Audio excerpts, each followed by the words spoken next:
Assalamualaikum warahmatullahi wabarakatuh. Saudara-saudara kaum muslimin dan muslimat di mana saja berada, kali ini kita membicarakan tentang puasa yang dikaitkan dengan ekonomi.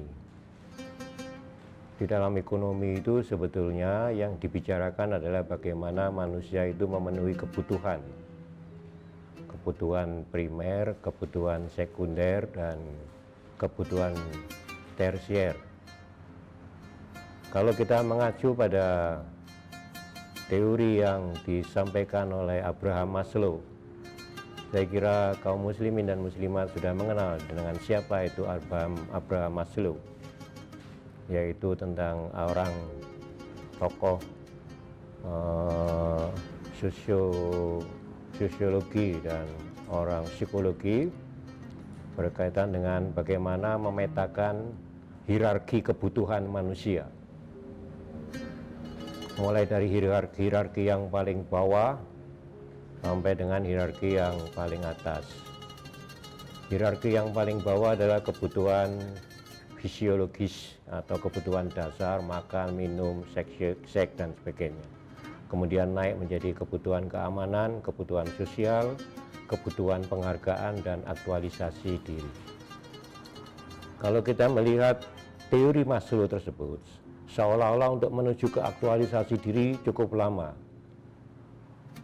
yaitu harus mulai dari kebutuhan dasar, kemudian kebutuhan keamanan, kebutuhan sosial, baru bisa aktualisasi diri. Dan di dalam kehidupan kenyataan yang kita hadapi, untuk menyelesaikan kebutuhan dasar pun, makan, minum, seks itu bukan pekerjaan mudah. Apalagi zaman sekarang, orang itu bukan hanya sekedar makan minum tentang apa yang dimakan, tapi mulai bertanya tentang di mana dia harus makan dan minum. Maka muncullah kuliner, muncullah gaya hidup tentang makan dan minum. Dengan siapa makan dan minum? Jadi problem makan dan minum sekarang bukan saja sekedar kebutuhan dasar, tapi sudah masuk kepada gaya hidup. Sehingga walaupun orang sudah kaya raya, tapi tidak bisa melepaskan diri dari gaya hidup makan dan minum. Oleh karena itulah, dengan puasa ini sebetulnya mempercepat orang untuk menuju kepada teori Maslow, yaitu aktualisasi diri. Orang tidak lagi terikat dengan masalah makan dan minum, karena makan dan minum justru akan menjebak orang untuk bisa memasuki kepada kebutuhan-kebutuhan yang lebih tinggi dari sekedar makan, minum, seks, atau yang lainnya itu.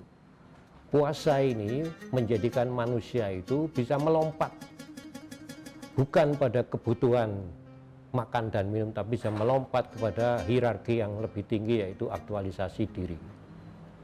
Apalagi di dalam pesan di dalam Al-Quran, puasa ini menjadikan orang menjadi bertakwa, la'allakum tattaqun, dengan cara sebagaimana definisi puasa, yaitu menahan. Apa yang harus ditahan di dalam puasa itu, yaitu menahan makan dan minum sebagai kebutuhan dasar manusia. Pola pikir kita, mindset kita, jangan hanya sekedar makan dan minum. Banyak di antara kita ini bekerja, beraktivitas, itu ujung-ujungnya hanya karena makan dan minum. Dengan puasa ini, maka motivasi makan dan minum itu ditenggelamkan. Lebih tinggi dari itu, lebih transendental, bahwa hidup ini adalah sebetulnya mengabdi. Aktualisasi diri bagi manusia menjadi hamba Allah, menjadi khalifah Allah di dalam menjalankan kehidupan yang pada akhirnya bukan hanya di dunia saja, tapi juga akan mencapai kebaikannya di akhirat. Jadi dengan puasa, mudah-mudahan kita bisa menyembunyikan, menenggelamkan, bahkan mengesampingkan kebutuhan dasar yang namanya makan dan minum. Billahi taufiq wal hidayah. Wassalamualaikum warahmatullahi wabarakatuh.